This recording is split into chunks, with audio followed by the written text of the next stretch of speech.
The freezing twilight of Silver Creek Valley cut right through my coat, but I barely registered the temperature. In my hand was the final, unforgiving medical bill for my young son Leo's respiratory treatment. Just 5 miles away, the sky was lit up by the extravagant fireworks of my affluent family's multi-million-dollar corporate agricultural gala. They were drinking imported champagne and toasting to their own prestige. I was standing in the cold, calculating the literal cost of oxygen. I didn't cry. I didn't ask why. I just opened my tablet. Drop a comment and let me know where you're listening from and what time it is for you right now. I'd love to know who's part of our community. I stood leaning against the hood of my rusted truck, the sterile glow of my tablet illuminating the frost gathering on the windshield. There was no panic in my chest. Anger wasn't loud this time. It was clinical and precise. For years, I had been the silent investor in their version of family, managing the rural medical clinic that serviced their laborers while they reaped the massive profits of our agricultural empire. Now, I realized their affection had merely been a subscription, and my son and I were perpetually footing the bill. I didn't drive down to the gala to plead with my wealthy parents. I didn't call my sister Audrey to beg for a temporary loan to cover Leo's medical expenses. I just logged into the family trust's primary banking portal and began clicking cancel. This is the trap of cruel normalization.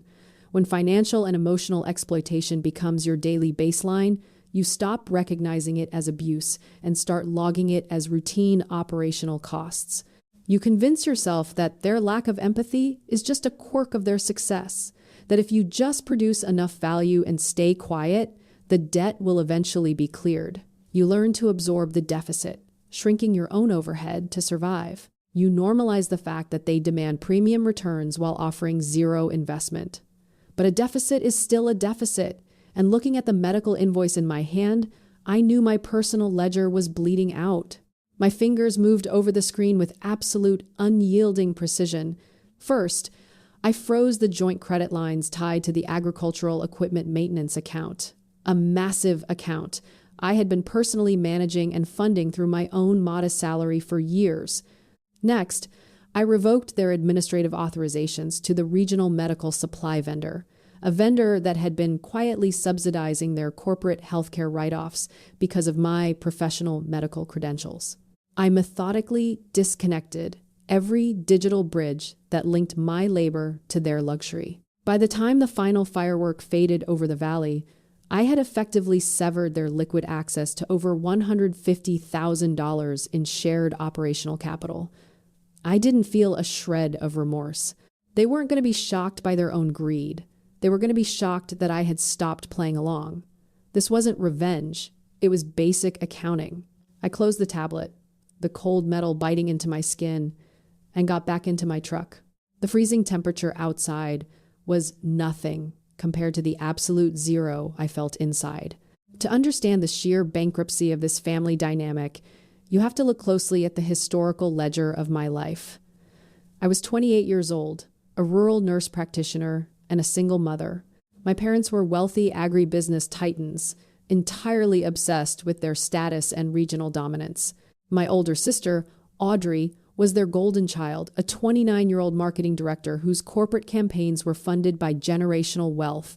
I, on the other hand, was treated as operational scrap.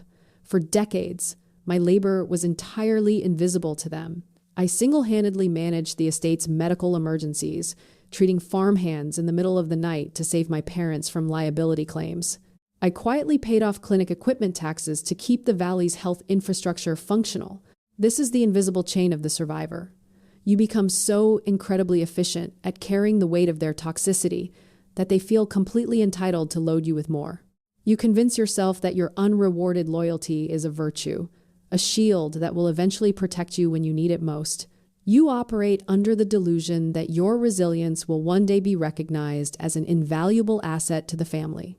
But to them, a survivor is just a machine that doesn't require maintenance. The better you survive, the more aggressively they extract. You become shackled to your own competence, bound by the silent expectation that you will always endure while they enjoy the harvest. The disparity had become a lethal mathematical equation. Over the past 2 years, I had watched my parents pour a literal fortune, hundreds of thousands of dollars, into Audrey's flashy agricultural marketing campaigns, buying her billboards, regional television spots, and podcast features.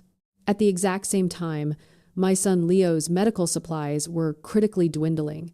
He had a severe respiratory condition, and while my parents were debating the merits of imported caviar for their gala, I was rationing his oxygen treatments.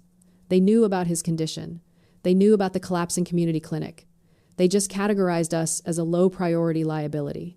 When I had recently requested a basic family loan to cover his new respiratory therapy, my father had called it an unnecessary drain on corporate liquidity. My son's breath was deemed a bad investment. That realization had burned away the last remnants of my familial loyalty. I wasn't just a disappointed daughter. I was an unpaid contractor whose primary dependents were dying on the vine. The invisible chain snapped the moment I realized that keeping them comfortable meant burying my own child. The financial fallout from my digital freeze hit their accounts by the next morning. If I had expected a moment of self-reflection or parental remorse, the incoming data quickly corrected me. The family did not retreat. They initiated a hostile, deeply toxic counteroffensive. My phone lit up with a barrage of notifications, not asking how Leo was doing, but demanding immediate compliance. Audrey sent a series of dismissive voice notes, her tone dripping with manufactured corporate outrage. "Clara, you are being incredibly unprofessional," her voice echoed through the sterile walls of my small clinic office. "You are creating a massive gala scandal over some minor bookkeeping error. You need to apologize to mom and dad, restore the credit lines immediately, and stop acting like a dramatic victim. You're embarrassing the brand. And frankly, you're ruining the aesthetic of our weekend." I listened to the audio waveform spike on my screen, my expression remaining an unreadable ledger. She didn't view me as a sister in pain. She viewed me as a malfunctioning public relations asset. I didn't reply to her. I didn't attempt to explain my position. I just forwarded the audio files to a secure external server for my records.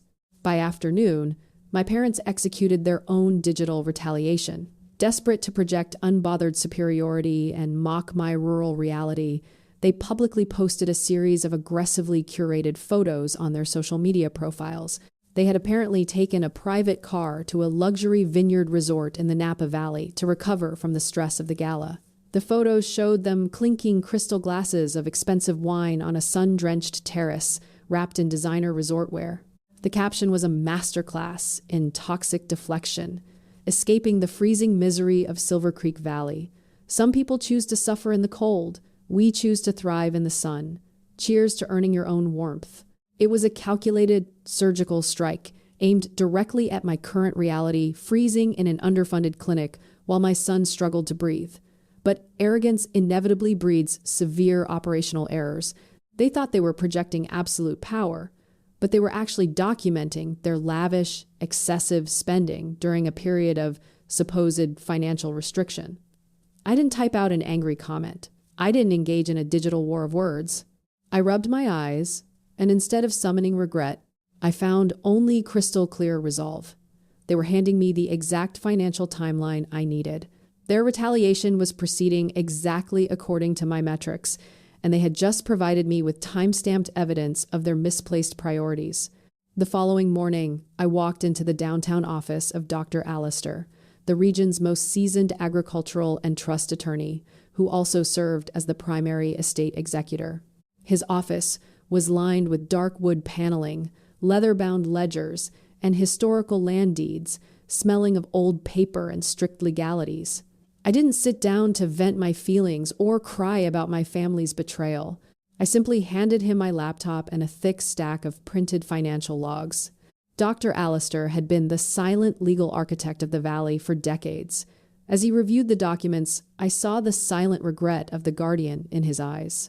He had spent years observing my family from a distance, calculating the gradual decay of my parents' integrity. He had seen the toxicity spreading, watching them exploit my medical labor while elevating Audrey's superficial career, but he had waited to intervene. He was bound by professional ethics, meticulously gathering ironclad documentation over the years so that when the hammer finally fell, it would be a legally binding execution. His silence hadn't been apathy. It had been an ongoing, quiet investigation. Now, the audit was fully funded and ready to be unleashed. I am initiating a comprehensive restructuring of my involvement with the family trust, I stated, my voice as sterile and precise as a surgical instrument. I want to draft a formal notice of severance. Furthermore, I am demanding an immediate forensic audit of the regional development grants tied to the family property and the Silver Creek Community Clinic. Dr. Allister adjusted his glasses, his eyes sharp and devoid of any soft sentimentality. "They have officially cut off your access to the medical loans?" he asked, already piecing together the financial puzzle laid out before him. "Yes," I replied, crossing my arms. "But I suspect the deficit goes much deeper than personal neglect. I want you to audit the public wellness grants. Look at the massive capital influx for their agricultural gala and compare it directly to the clinic's operating deficit over the last 36 months. He didn't hesitate. He pulled a heavy, locked file from his bottom desk drawer files he had clearly been compiling in anticipation of this exact moment. "I have already initiated preliminary inquiries into their offshore routing, Doctor," Allister said, his voice brokering no debate. "Your parents have been operating with gross incompetence and blatant disregard for the estate's founding charter. We are going to draft the formal notices today. They will be locked out of the estate's secondary holding accounts by midnight." I nodded slowly. The legal machinery was now in motion. I wasn't waiting for an apology anymore. I was waiting for a verdict. 72 hours later, Dr. Allister summoned me back to his office. The atmosphere in the room had shifted dramatically from a civil contract dispute to the tense threshold of a federal indictment. He didn't offer pleasantries or small talk. He immediately slid a highlighted forensic accounting report across the mahogany desk. I opened the file. It wasn't a family dispute anymore. It was a criminal forensic trail. Dr. Allister had discovered a devastating secondary crime. My parents hadn't just cut off my medical loans and refused to help their grandson. They had actively stolen the very resources meant to keep him alive. The documents proved unequivocally that my parents and Audrey had illegally diverted over $450,000 in public wellness grants, money specifically allocated by the federal government for the Silver Creek Community Clinic's respiratory and emergency wards. They had funneled these public funds through a series of shell companies managed by Audrey's marketing division, entirely to finance the luxury corporate gala and their subsequent vacations. They had literally stolen the oxygen from my son's lungs to pay for their imported champagne, fireworks, and designer wardrobes. In that moment, staring at the fraudulent transfer logs, I realized the terrifying truth of the world without Eleanor. Eleanor was my late grandmother, the original founder of the estate who had established those medical grants before she died.